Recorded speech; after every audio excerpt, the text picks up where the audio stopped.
Hello നമസ്തേ. പാദ്രിയാമപൂജയുടെ video already upload ചെയ്തിട്ടുണ്ട്.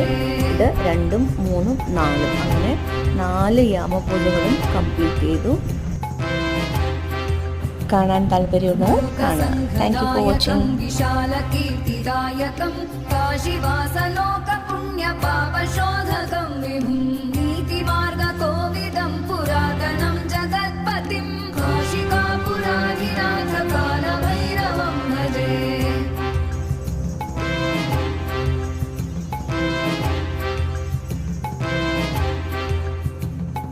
कालभैरवाष्टकं पठन्ति ये मनोहरं ज्ञानमुक्तिसा